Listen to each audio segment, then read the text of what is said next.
청년들이 많이 힘들어하는 문제 중 하나가 불신자와의 결혼입니다. 정말 좋아하고 그리고 참 괜찮은 사람이 있는데 그 사람이 예수를 믿지 않는다면 그 사람과 결혼을 할 수 있는가 아니면 결혼을 할 수 없는가 하는 질문은 청년들에게는, 특별히 헌신적으로 신앙생활을 하고자 하는 청년들에게는 참으로 심각한 질문입니다. 저는 불신자와 신자의 결혼은 주례하지 않는 것을 원칙으로 합니다.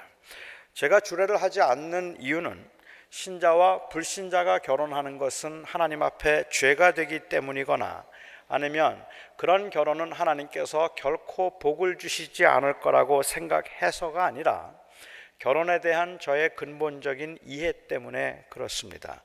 저는 결혼이란 두 사람이 하나가 되어서 공통의 꿈과 행복을 이루어가는 것이라고 생각합니다. 그런데 예수를 믿는 사람들의 경우, 그리스도인들의 경우에 하나님의 원함을 이루고 싶은 것이 그의 간절한 소원이고 그리고 또한 그의 꿈이라면 과연 그 꿈을 그 믿지 않는 사람과의 결혼을 통해서 이룰 수 있을까 하는데 저는 이 사실은 조금 레저베이션이 있어요.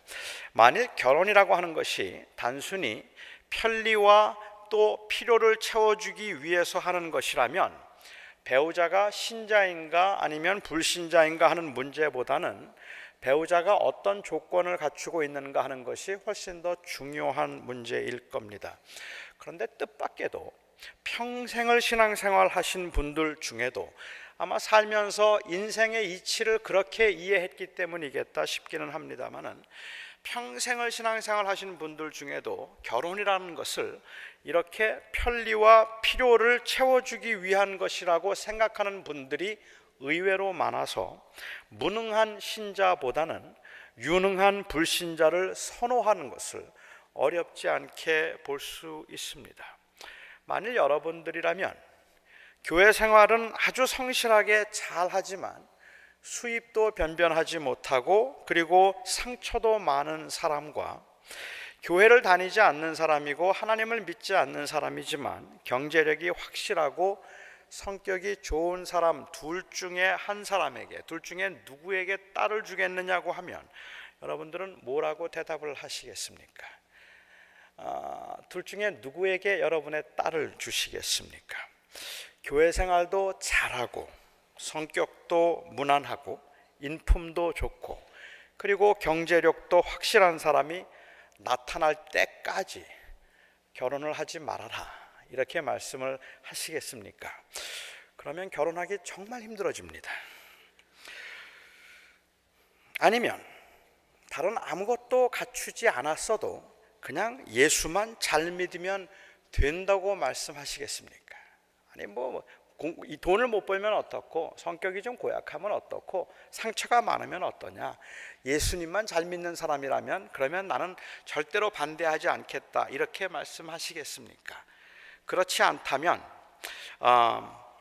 성격 좋고 유능하지만 예수를 안 믿는 그 사위를 택해서 일단은 결혼을 하게 하고 그 다음에 그 사람이 예수 믿도록 하기 위해서 새벽기도 작정을 하시겠습니까? 내가 새벽기도 가서 저 사람 꼭 믿게 만들겠다고 작정을 하시겠습니까? 어떻게 하실지 모르겠어요. 저는 신앙생활이 교회 생활은 아니라고 생각합니다. 그러니까 교회 생활을 잘하면 그게 신앙생활을 잘하는 것은 아닙니다.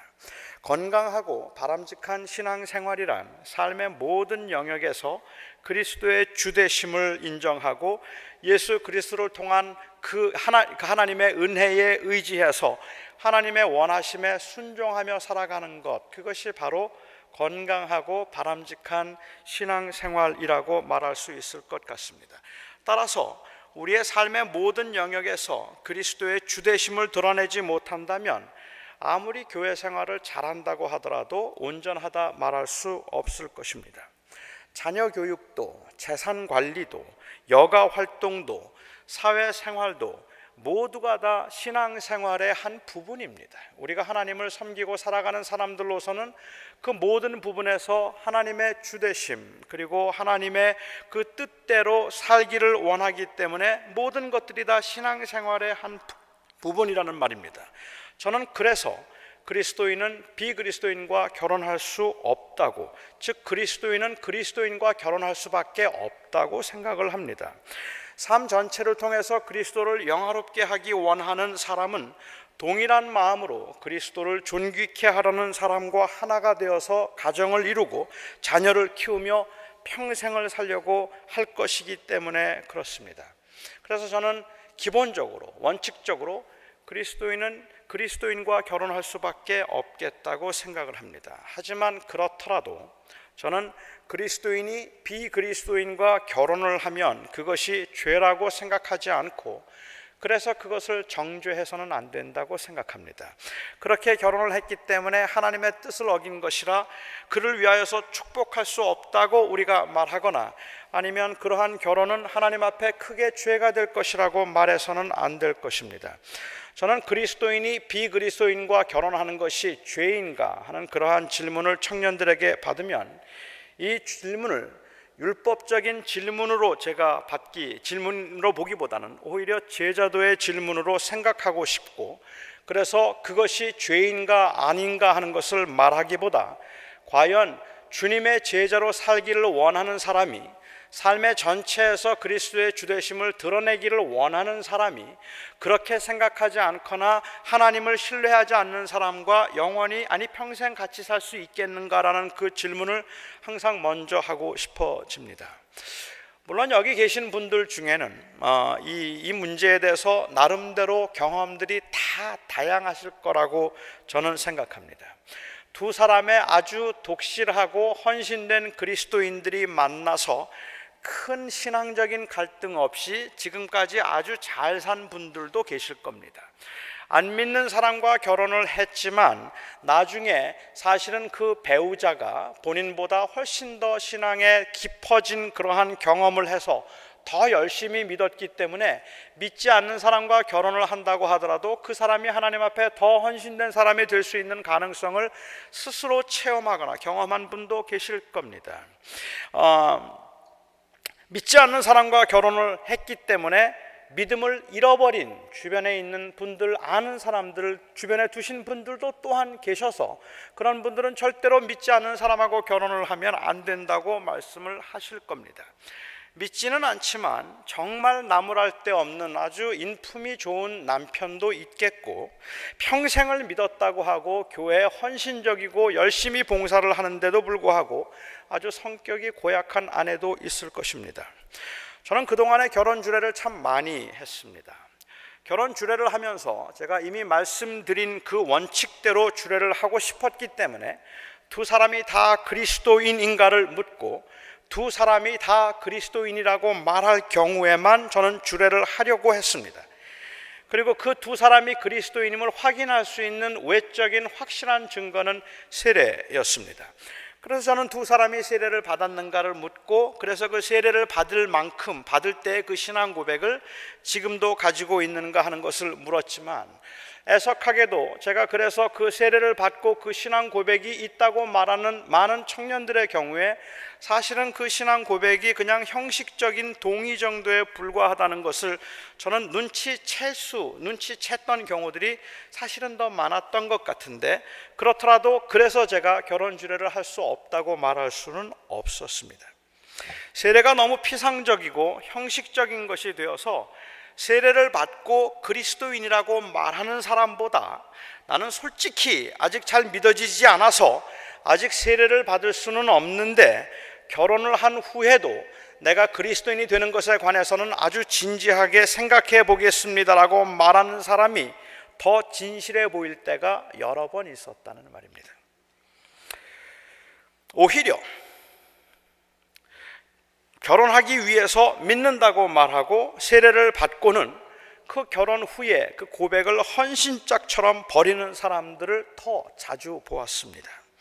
세례를 받지 않고 아직 신앙적인 갈등이 있지만 아내를 진심으로 존중하고 배려하려는 사람이 평생 교회 생활을 하고 세례를 받았지만 성실하지도 진실하지도 않은 사람보다 더 듬직하고, 그리고 또 그런 부부가 대체로 더 무난하게 잘 사는 것을 제가 또 보았습니다.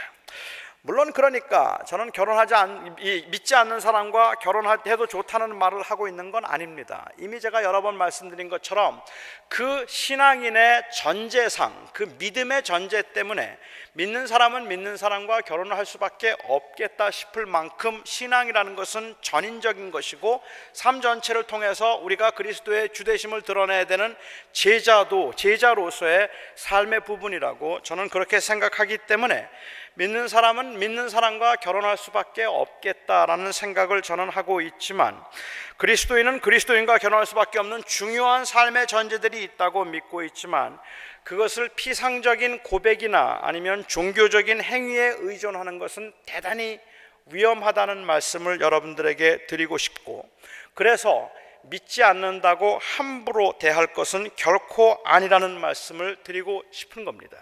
그 사람이 결혼을 해서 안 믿는 사람이기 때문에 안 믿는 사람과 결혼을 할 수밖에 없게 되어서 결혼을 했다고 하면, 그래서 그 사람이 믿지 않는 사람이거나 아니면 내가 결혼을 하고 난 후에 비로소 그리스도의 은혜에 대해서 더 깊이 깨달을 수 있게 되어서 이제부터는 나는 주님의 제자로 살기로 하고 난 다음에 믿지 않는 아내나 남편을 보면서 그들이 믿지 않는 것이 참 한심하고 답답해 보여서 무례하게 행동을 해서는 안 된다는 말씀을 드리고 싶은 겁니다.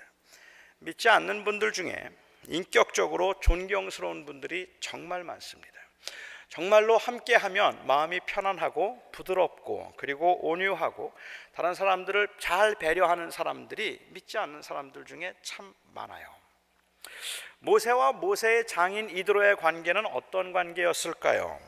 모세는 40세에 애굽을 도망 나와서 광야로 피난을 갔습니다. 그리고 그는 그 광야에서 아무도 아는 사람이 없었던 그 광야로 피난을 갔다가 그곳에서 이드로, 그의 장인이 된 이드로라고 하는 사람을 만났습니다. 이드로는 미디안 제사장이었습니다.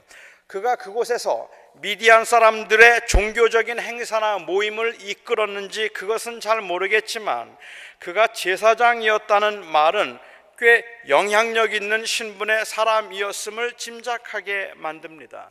그런데 그는 이방인입니다.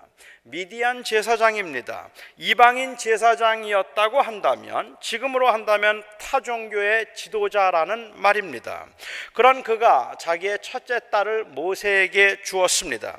하지만 모세가 그 가족들과 함께 살면서 그들을 여호와 하나님께로 인도했다고 보기 어렵고, 그렇다고 그가 장인의 종교를 따라서 자기 조상의 종교를 버리고 그리고 그 장인의 종교를 믿기 시작했다고 볼 수 없을 것 같습니다. 이드로가 미디안의 제사장이었다면 그곳에 모여있던 미디안 사람들을 모아서 미디안 사람들이 섬기는 그 우상에게 제물을 드리고 제사를 하는 것을 실제로 인도했는지 아니면은 전직이 그 제사장 출신이었는지 그것은 우리가 확실히 알 수 없겠습니다만은, 그럼에도 불구하고 성경은 그가 이방인 타 종교의 제사장이었음을 거듭 강조하고 있다는 겁니다. 서로 다른 종교를 가진 모세와 이드로는 40년 동안을 함께 살았습니다. 그 40년 동안 함께 살면서 모세가 미디안 종교를 믿었던 것 같지도 않고, 그렇다고 해서 이드로가 여호와 하나님을 믿었던 것 같지도 않더라는 말입니다. 모세는 모세가 그런데 여호와 하나님의 부르심을 받아서 다시 애굽으로 돌아가고자 할 때에 이드로는 기쁘게 모세를 보내주었습니다. 모세는 두 아들과 아내를 데리고 광야로 가서 함께 길을 떠나서 애굽으로 갔습니다. 애굽으로 갔는데 우리는 정확하게 언제였는지는 저희가 알 수가 없지만, 모세는 그 아내와 두 아들을 다시 그의 처가로 보내야 했던 것 같아요. 그래서 모세는 그의 아내와 두 아들을 장인에게 보내고 그가 홀로 애굽에서 그 백성들을 인도해서 광야에서 지금 약 한 2달 이상을 고생을 하면서 지금 미디안 이 제사장이었던 이드로가 살고 있는 그 산 근처까지 온 것입니다. 그래서 미디안 그 제사장이었던 이 이드로가, 장인이 이제 모세가 근처에 온 것을 알고는 그의 딸과 그리고 손자 둘을 데리고 모세에게 와서 모세에게 데려다 주는 장면이 바로 오늘 본문에 나오는 장면입니다. 여기서도 성경은 이드로를 소개하면서 말하기를 그는 미디안의 제사장이라고 소개합니다. 여전히 미디안의 제사장이었다는 말입니다. 모세는 여호와 하나님만을 섬기는 이스라엘 민족의 지도자였지만 그의 장인은 여전히 이방 제사장이었습니다.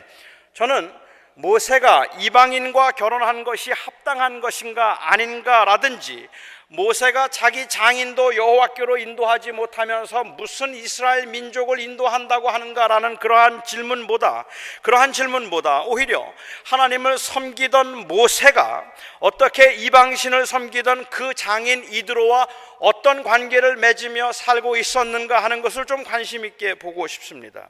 조금 극단적으로 말한다면 이 두 사람은 다른 두 종교의 지도자라고 말할 수 있기 때문입니다. 몇 년 전에 한국 부산에서 굉장히 꽤 큰 그 나무 십자가를 이 왼손에 든 어느 기독교 교인이 노숙자들을 돕기 위한 이유로 시주를 하기 위해서 그 앉아있던 두타 스님이라고 하는 분의 머리에 손을 얹고 안수기도 하면서 회개하라고 그 외치던 장면이 동영상으로 찍혀서 한국 이 사회를 무리를 일으켰던 적이 있습니다. 그래서 믿는 사람이 일부에서는 선교사였다고도 하는데 그 한 기독교인이 한 사람을 전도하기 위해서 그 다른 종교의 지도자라고 말할 수 있는 타 종교를 믿고 있는 그 스님의 머리에 손을 얹고 무례하게 그렇게 기도를 해도 되는가 하는 것이 무리를 일으킨 적이 있었는데, 이 시주를 하던 그 스님 주변에 이 기독교인이 와서 몇 달 동안을 괴롭혔답니다.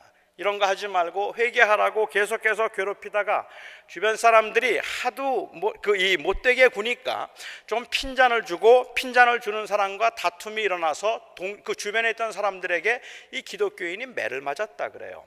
그렇게 매를 맞고 난 다음에 화풀이를 하기 위해서 그 다음 날 십자가를 들고 와서 손을 그 스님의 머리에 얹고 안수기도를 하면서 회개하라고 외쳤는데, 그게 찍혀서 동영상이 한국 전역에 퍼진 적이 있었습니다. 나중에 이 두타 스님이라고 하는 분이 불교 신문과 인터뷰를 했습니다. 그 인터뷰의 내용을 보면 그 인터뷰하는 중에 오히려 내가 더 미안합니다. 그 사람을 나무라지 말아 주십시오. 그 사람이 그럴 만한 이유가 있을 겁니다 라고 해서 이 기독교인들을 더욱 부끄럽게 만들었던 사건입니다. 여러분은 길거리에서 스님을 보면 어떤 반응을 취하십니까? 그 스님을 보면 회개하라고 가서 말해주고 싶거나 아니면 그 스님을 멀리하고 싶은 그러한 충동을 여러분들은 느끼십니까? 여러분은 유대인들의 모자인 키파를 쓰고 다니는 분이 여러분이 앉아있는 곳 바로 옆자리에 앉아서 수염을 쓰다듬으며 같이 앉아있다면 여러분들은 어떻게 행동을 하시겠습니까? 혹시 여러분의 옆집에, 여러분의 앞집에 무당이나 혹은 구슬하거나 점을 치는 무슬림이 이사를 온다고 한다면, 이사를 와서 그 옆집에 산다면, 여러분의 그 앞집에 아랍인이 산다면, 여러분의 옆집에 어떤 다른 종교를 가진 사람이 산다면 여러분은 어떻게 하시겠습니까? 생소해서 느끼는 어색함은 이해가 되지만 불신자이기 때문에 혹은 타 종교를 믿는 사람이기 때문에 무시를 하거나 무례하게 행동해도 된다고 혹시 여러분이 생각한다면 저는 모세의 처신을 깊이 묵상해 볼 필요가 있다 생각합니다. 모세가 40년 동안 애굽에서 자라면서 애굽 제사장들과 술사들과 함께 사는 생활에 익숙해져 있는 것은 사실이더라도 그가 함께하는 가족이 이방 제사장이었다면 여러 가지로 불편한 점이 많았을 것입니다. 물론 아직까지 십계명을 받기 전이니까 우상을 만들지 말라든지 다른 신을 섬기지 말라는 그러한 계명을 몰랐다고 말할 수도 있겠지만 아브라함 때로부터 그 자손은 여호와만 하나님인 줄 알고 섬겼던 자손입니다. 그 자손 가운데서 그렇게 교육을 받았던 모세는 자기가 이스라엘 백성이고 여호와 하나님을 섬기는 그 히브리인이라고 생각을 했기 때문에 지금 이런 순환을 받고 있는 것이고, 그 여호와 하나님의 그 백성들을 인도하고 여호와 하나님을 섬기는 그 백성과 하나가 되도록 하기 위해서 하나가 되었다는 이유로 그는 지금 그가 그동안에 누리던 모든 부귀영화를 다 버리고 이와 같이 고난을 당하고 있는 것인데, 그런데 그가 결혼해서 살고 있는 그의 아내가, 그리고 그와 함께 가족을 이루었던 세 가족이 모두가 다 이방신을 섬기고 있던 제사장이었단 말입니다. 그리고 이방신을 섬기는 사람들이었습니다. 그렇기 때문에 아직까지 그들이 이 여호와 하나님을 하나님만 섬기라는 십계명을 받지 않았기 때문에 문제가 없다고 말할 수는 없을 것 같아요. 이스라엘 백성들이 고난을 당했을 때, 애굽으로부터 고난을 당할 때 그들은 여호와 하나님께 부르짖어서 하나님의 도움을 구했습니다. 그리고 이 모세는 이제 인격적으로 하나님을 만나고 하나님의 소명을 받아서 이스라엘 민족의 지도자가 된 것입니다. 하나님의 대변인으로서 하나님께서 그에게 주신 사명대로 이 하나님의 택한 백성인 이스라엘 백성들을 인도해가는 민족의 지도자요, 종교적 지도자가 되었다는 말입니다. 하지만 모세는 이드로와 함께 사는 동안에도 그 이드로를 인격적으로 대했고, 모세가 이스라엘의 영향력 있는 지도자가 되어서 이제는 모든 사람들이 아는 것처럼 여호와 하나님을 섬기는 그 민족의 종교적 지도자라고 불리운 그 이후에도 이드로를 정중하게 대했습니다. 모세가 지도자로서 자리를 잡아갈 때, 그리고 모세가 이스라엘 민족의 지도자로 온 세상을 떠들썩할 만한 그러한 대단한 인물로 여호와 하나님을 대변하는 자로 그가 자리를 잡아갈 때, 이드로가 모세의 가족들을 데리고 그를 찾아왔습니다. 그는 이제 이미 벌써 감히 범접하기 어려울 만큼 굉장히 큰 사람이 되어 있었습니다. 하지만 이방 제사장인 미디안의 제사장인 장인이 찾아왔을 때 모세는 나가서 절을 하고 입을 맞추고 문안을 했습니다. 그리고 나서 그는 이드로를 그의 장막으로 들인 후에 이스라엘 백성이 광야에서 얼마나 많은 고난을 당했는가 하는 것과 하나님께서 이스라엘 백성들을 어떻게 구원하셨는가 하는 것들에 대해서 간증을 하기 시작했습니다. 이드로는 모세의 이야기를 들으면서 진심으로 기뻤고 감사했습니다. 그들의 하나님인 여호와 하나님이 정말로 살아계셔서 그 백성들을 인도했다고 확신할 수 있었습니다. 그래서 그 말을 듣고 난 다음에 그가 엄청난 신앙 고백을 하는 것을 우리가 오늘 들을 수 있다는 말입니다. 그는 말합니다. 이제 내가 알았도다. 이제 내가 알았도다. 여호와는 모든 신보다 크심으로 이스라엘에게 교만히 행하는 그들을 이기셨도다. 그의 이 고백은 어쩔 수 없이 하나님의 위대하심을 인정해야 했던 바로의 고백과는 근본적으로 다른 고백이었어요. 그 바로도 여호와 하나님의 위대하심을 인정해서 그 백성을 놔줄 수밖에 없었지만, 그렇지만 그가 인정한 하나님은 섬기는 하나님이 아니었다는 말입니다. 그런데 이 이드로는 이제 내가 알았도다. 이 여호와 외에 다른 신이 없을 뿐만 아니라 여호와 하나님이 그렇게 강력한 유일한 하나님이시라는 것을 내가 이제 알았다는 고백을 하고 난 다음에 그는 희생 제물과 번제물을 가져다가 하나님 앞에 제사를 드렸습니다. 여러분, 미디안의 제사장이기 때문에 자기 방식대로 그 번제물과 희생 제물을 자기 우상에게 드리는 것처럼 그렇게 드렸다고 여러분 생각하십니까? 아닐 겁니다. 이제 그는 드디어 그가 제사장이었지만 그 번제물을 가져다가 아론과 그리고 또한 그의 자손, 그의 아들들로 하여금 제사를 드리도록 했고, 그가 가져온 그 제물을 가지고 이스라엘 백성들의 그 방법대로 제사를 드렸습니다.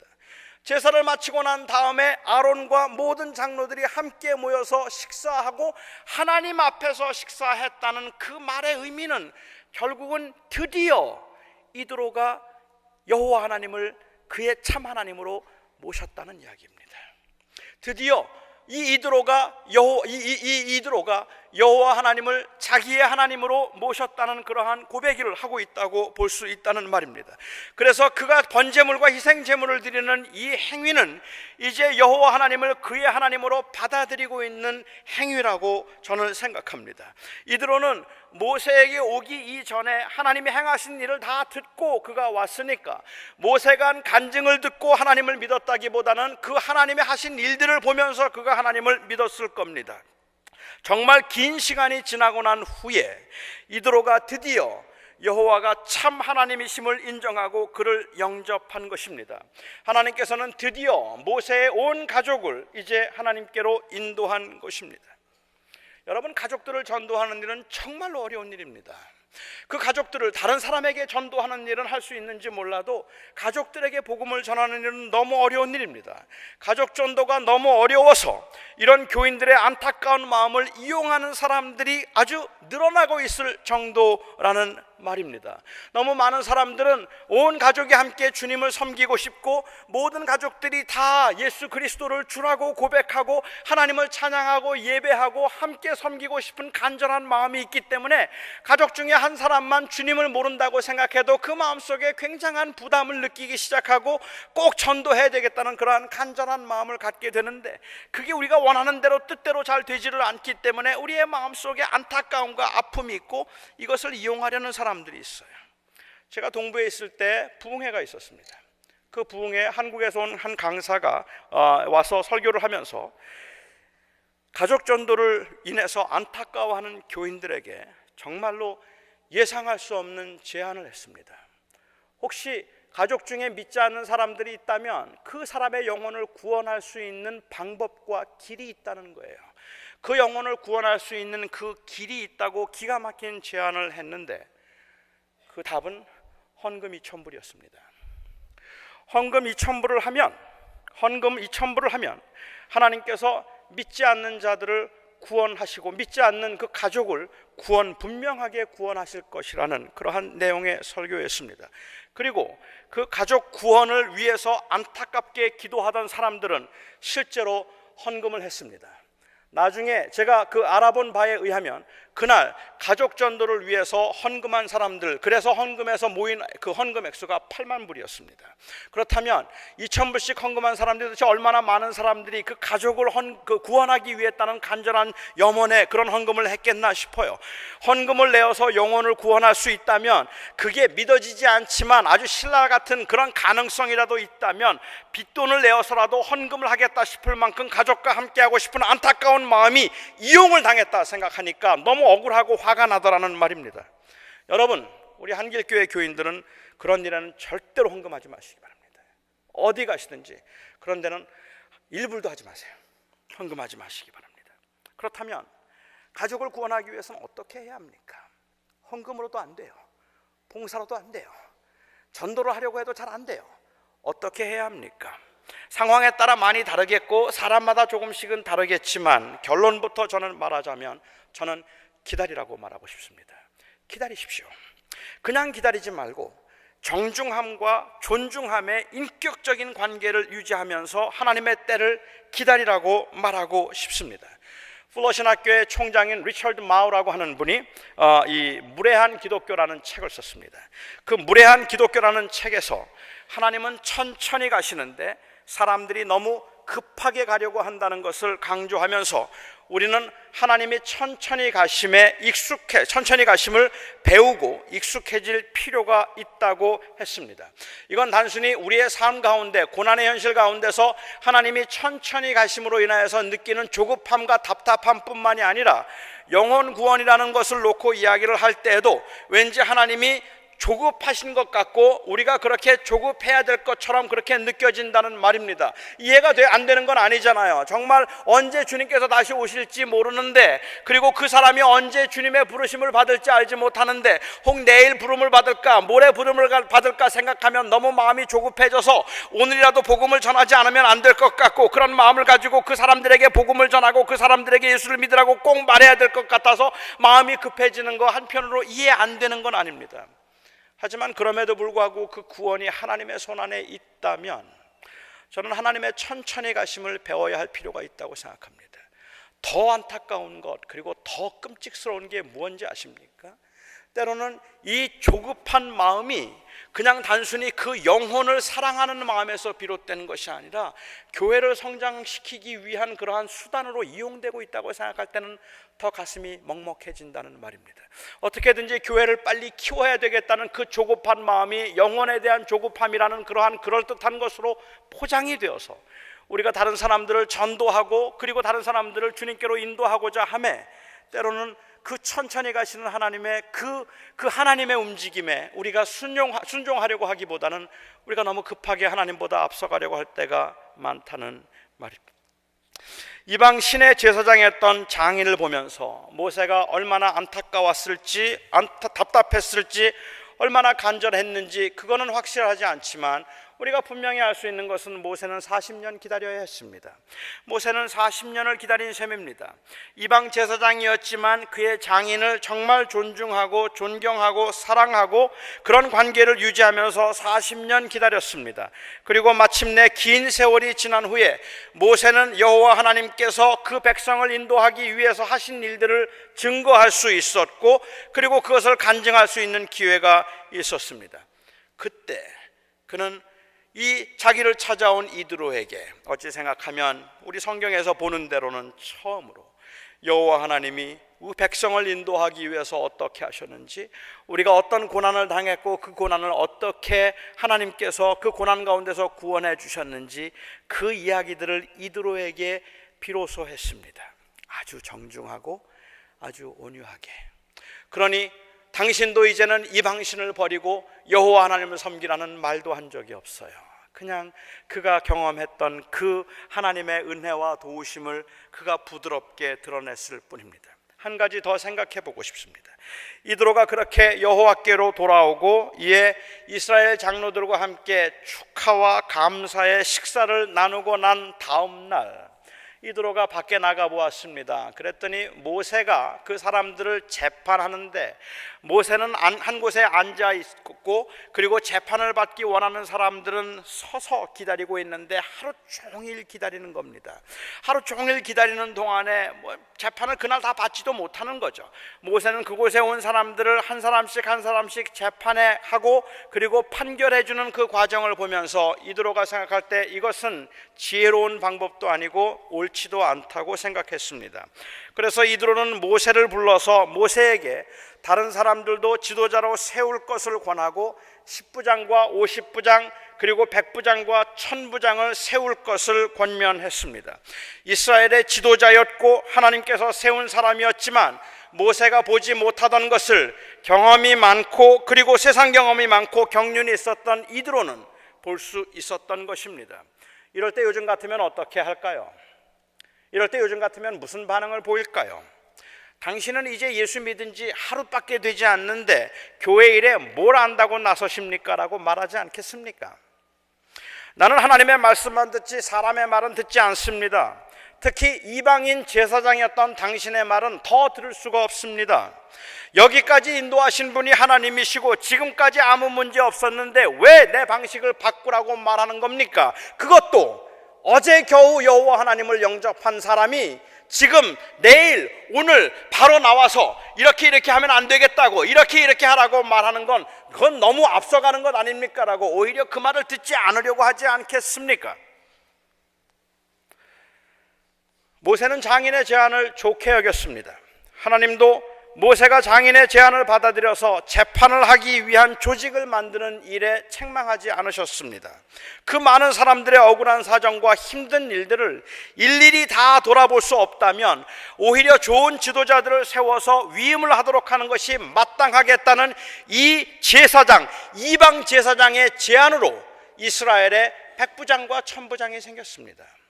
이스라엘의 100부장과 1000부장이 생겨서 이스라엘 백성들이 그 재판 제도를 그 이후에 꾸준히 가나안에 들어가서까지 할 수 있었던 그 기가 막힌 아이디어는 이방 제사장에게 나온 아이디어였다는 말입니다.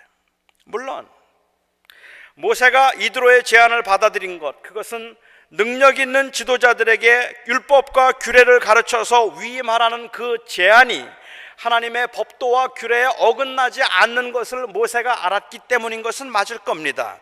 하지만 그것 못지않게 모세가 그렇게 이드로의 제안을 받아들일 수 있었던 것은 비록 이방인이었다고 하더라도, 이방인 제사장이었다 할지라도, 초신자라 할지라도 그들의 말을 경청할 수 있고, 그리고 경청할 수 있도록 마음을 열고 그들을 존중함에 있었다고 저는 생각합니다. 그들을 진정으로 존중할 수 있고, 그리고 그들의 말에도 경청할 수 있었기 때문에 이와 같이 그의 제도를 바꿀 수도 있었을 겁니다. 마르티라고 하는 분은 이런 말을 했어요. 오늘날 현대인들의 심각한 문제 중 하나는 예의 바른 사람은 종종 강한 신념이 없고, 강한 신념을 가진 사람은 예의가 없다는 점이다, 그렇게 이야기를 했습니다. 이것이 현대인들이 보여지는 보편적인 현상입니다. 예수 믿는 사람만 그런 거 아니라는 말입니다. 예수 믿지 않는 사람들도 그럴 수 있다는 말입니다. 강한 확신을 가지고 제가 분명히 맞다고 생각하는 사람들은 그 강한 확신 때문에 예의가 없다는 거예요. 다른 사람에게 무례하게 행동하려고 한다는 말입니다. 그런 반면에 또한 예의를 갖추어서 모든 사람들에게 좋게 하고 모든 사람들을 편안하게 해주려고 하는 사람들은 강한 신념이 없어 보인다는 말입니다. 그런데 예수 믿는 사람들이 오직 예수 그리스도를 통해서만 구원이 있다는 강한 확신을 가지고 이 땅에 살아가는 동안에도 이 땅에 있는 것을 소망하지 아니하고 영원한 하나님의 나라를 소망하며 하나님의 나라를 바라보고 주님께서 우리에게 보상하실 그 보상만을 바라보고 산다는 그 강한 확신을 가지고 살아가기 때문에, 오직 예수 이름 아니면 구원이 없다는 그 강한 확신을 가지고 살아가고 있기 때문에, 그 강한 확신 때문에 너무 많은 사람들이 보기에는 무례해 보인다는 말입니다. 어쩌면 저렇게 무례할 수 있을까? 자기가 옳다고 생각한다고 다른 사람들은 다 무시하고 자기의 입장만을 이야기하고 다른 사람들의 이야기는 전혀 들으려고 하지 않는 그러한 그 모습이 많은 사람들에게는 무례함을 느끼게 만드는 거예요. 세상 사람들이 사실은 다 그래요. 확신을 가지고 살아가는 사람들은 다 그렇단 말입니다. 그런데 강한 확신을 가지고 사는 사람들이 그렇게 예의가 없는 것이 보편적인 현상이라면, 믿지 않는 사람들 다 그렇게 한다면, 세상 사람들이 예수를 믿는다고 하는 사람들에게 기대하고 있는 것은 다른 것을 보여달라는 이야기를 하고 있는 겁니다. 물론 확신을 가지고 있죠. 그런데 다른 것을 보여달라는 이야기죠. 저는 현재 교인들이 욕을 먹고 있는 이유는 단순히 예수를 증거하기 때문에 그런 것이 아니라, 그 강한 확신을 가지고 이 땅에 살아가고 있는 그 모습이 전혀 온유하지도 겸손하지도 않다는 사실에서 기인한다고 생각합니다. 이 세상 사람들은, 그리스도인들이 다른 사람보다 조금 더 포용력이 있고 남에 대한 배려가 있고 남의 말을 들으려 하는 것을 기대하고 있습니다. 세상 사람들은 그렇게 하지 않아도 적어도 하나님을 믿고 예수를 믿는다고 고백하고 이 땅에 소망을 두지 않고 영원한 하나님의 나라에 소망을 두고 산다는 사람들이니까, 예수 믿는 사람들은 남이 무슨 이야기를 해도 그 이야기를 들어줄 줄 알고 인내할 수 있고, 그리고 그들을 이해해 주기를 바라고 포용해 줄 수 있기를 바란다는 말입니다. 오해 마십시오. 그러니까는 그것을 동의해서 믿지 않는 사람들, 믿는 신도 다 하나님이라고 고백하라는 이야기를 하고 있는 게 아닌 겁니다. 저는 지금 여러분들에게 종교 다원주의를 말하고 있는 게 아닌 겁니다. 우리는 예수 그리스도만이 나의 주님이라고 하는 가장 확실한 그 확신이 있다면, 그 확신을 가지고 이 땅에 살아가는 동안에는 바로 그 확신 때문에 우리는 무례해서는 안 된다는 말을 하고 있는 겁니다. 우리는 훨씬 더 그래서 겸손해야 되고 훨씬 더 온유해야 하는 겁니다. 믿지 않는 가족들도 이 그리스도인인 가족이 조금 더 포용력을 가지고 기다려주기를 기대한다는 말일 겁니다. 그런데 같은 그리스도인으로서 제가 부끄러움을 느끼는 것은, 그리스도인들에게 솔직히 비기독교인을 무시하는 경향이 있다는 이것이 사실이겠다 싶기 때문에 그렇습니다. 가족들 중에 안 믿는 사람이 있으면 그 안 믿는 사람이 너무 한심해 보이고 너무 답답해 보이고 도대체가 마음이 완악하고 도대체가 마음이 굳어서 내 말을 듣지 않는다고 생각하기 때문에 오히려 그런 그 가족 중에 그런 가족을 더 소외시키려고 하고, 아니면은 철저하게 무시해서 그야말로 완전히 형편없는 인간 취급하는 그러한 경향이 교회에 있단 말입니다. 이게 우리 안에 있다는 것을 고백할 수밖에 없어요. 그것이 진리에 대한 확신 때문인지 아니면 삶에서의 책임을 강조하지 않은 이 편파적인 교리적 가르침 때문인지는 확실히 모르겠지만, 타 종교인들과 비기독교인을 무시하는 경향은, 이것은 결코 그리스도인답다 말할 수 없습니다. 특히 가족들의 경우에 가족이 신앙이 없다는 이유로 존경하지 않고 무례하고 무뚝뚝하게 대하는 경우들 어렵지 않게 볼 수 있지 않습니까? 그리스도인들은 진리에 대한 확신이 강한 만큼 교양과 예의를 갖출 수 있어야 할 겁니다. 하나님은 천천히 가십니다. 조급하다 싶을수록 쉽게 판단하려고 하지 말고 천천히 가시는 하나님을 기억하고 그 자리에서 우리에게 주어진 마땅한 책임을 감당함이 우리가 해야 할 사명이라고 저는 생각합니다. 우리가 그렇게 조급하게 해서 그 사람의 영혼을 주님께로 인도하는 것이 아니라 주님께서 주님의 때에 그 영혼을 인도하신다면 우리는 주님의 때에 이를 때까지 정말 온유와 두려움을 가지고 우리의 믿음을 지켜갈 필요가 있겠다고 저는 생각합니다. 초대교회 여러 번 말씀을 드렸지만 그 베드로가 고난 중에 있던 성도들에게 말하기를 너희는 예수 그리스도를 주로 삼아 거룩하게 하고, 즉 우리는 예수 그리스도를 믿는 사람이라는 것을 세상에 공표하라는 말입니다. 나는 하나님을 사랑하는 사람이라는 진리에 대한 확신을 말하라는 말입니다. 안 믿는 사람처럼 적당히 살지 말라는 말입니다. 예수 그리스도가 주되심을 나는 세상에 공포해서 나는 그리스도의 주되심을 구별하여 그래서 주되심을 말하고, 그리고 난 다음에 소망의 이유를 묻는 자들에게 대답할 것을 항상 예비하되 온유와 두려움을 가지고 하라고 말씀하셨어요. 이 세상에 있는 사람들이 우리 믿는 사람들을 찾아와서 오히려 그 너그러움과 포용력과 이해와 사랑과 인내와 오래 참음과 용서함 때문에 도대체 어디에서부터 그런 힘이 나오느냐고 물을 수 있을 만큼 그렇게 기다려야 한다는 말입니다. 그런데 우리가 너무 조급하잖아요. 그리고 우리는 그 그리스도의 사랑과 은혜를 이 세상에서 드러내도록 하기 위해서 하나님의 때에 하나님께서 역사하시도록 우리에게 주어진 책임은 다 하지 않은 채 우리는 때로는 너무 무모하게 하나님이 하실 일을 우리가 대신할 수 있는 것처럼 그렇게 리플레이스하는 교만함에 빠질 때도 있다고 저는 생각합니다. 지금 이 시대에 하나님께서 하나님의 사람들에게 요구하고 계시는 것은 무엇일까? 저는 지금 이 시대에 특별히 우리 한국 교회가 이 영향력이나 아니면 그 존경에 있어서 바닥을 그야말로 그 권위나 혹은 그 명성이 땅에 떨어졌다고 생각되는 지금 이 때에 우리 교인들은 어떻게 무엇을 회개하고 어떻게 다시 서야 될까라고 그렇게 묻는다면 저는 감히 여러분들에게 그렇게 말씀드리고 싶습니다. 정중하셔야 합니다. 안 믿는 사람들에게, 믿지 않는 사람들이라 할지라도 타종교의 교인들에게 절대로 무례하게 하지 마십시오. 절대로 함부로 대하지 마십시오. 아무렇게나 말하지 마십시오. 오히려 정중하십시오. 오히려 겸손하십시오. 두려운 마음을 가지고, 오히려 너그러운 마음을 가지고 그들의 말을 끝까지 들을 수 있도록 인내하십시오. 그래야 그리스도의 이름을 드러낼 수 있을 것입니다. 우리가 지금 잃어버리고 있는 것은 복음에 대한 열정이 아니라 그 복음을 전하는 방법에 있어서 우리가 마땅히 취해야 할 그 고난의 길을 우리가 지금 버리고 있는데 있다고 생각합니다. 예수 믿으라고 전하고 욕을 먹는 건 훨씬 더 쉬운 일입니다. 저는 솔직히 그렇게 생각합니다.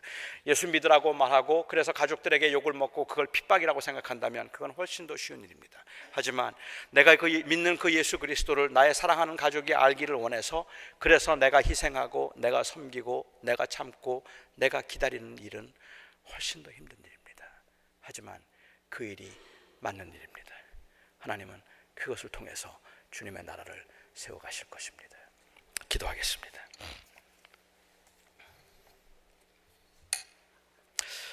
아버지 하나님, 어떤 상황에서 왜 모세가 이스라엘 백성이 아닌 그 미디안 제사장의 딸과 결혼을 했는지, 그것이 과연 옳은 일인지 아니면 그것도 하나님의 계획과 뜻이었는지 저희는 그것 다 알 수 없지만 우리는 그냥 모세가 이드로와 어떤 관계를 맺으며 어떻게 그 이드로를 대하고 있는가 하는 모습을 보면서 저희들의 마음에 큰 감동과 또한 찔림이 있습니다.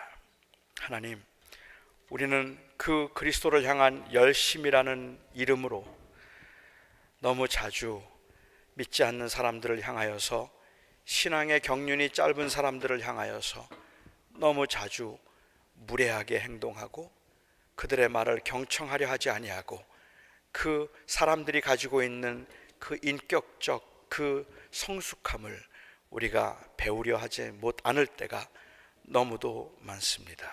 하나님, 어쩌면 우리 한국 교회가, 우리 한인 교회들이 그리함으로 인하여서 그리스도의 이름을 높이기보다는 오히려 그리스도의 이름을 땅에 떨어뜨렸다 생각합니다. 저희가 오늘 그 모세의 모습을 보면서 우리 교회가 앞으로 어떻게, 또 우리 교인들이 어떻게 이 세상에서 그리스도의 빛을 드러내며 살 수 있을까 한번 깊이 생각하고 우리 자신을 돌아볼 수 있기를 간절히 바랍니다. 하나님, 하나님의 영광을 위해서 저희들이 참을 줄 알게 하시고 기다릴 줄 알게 하시고, 특별히 우리 사랑하는 가족들에게 희생과 양보와 이해를 보여줄 수 있게 하여 주시옵소서. 예수님의 이름으로 기도하옵나이다. 아멘.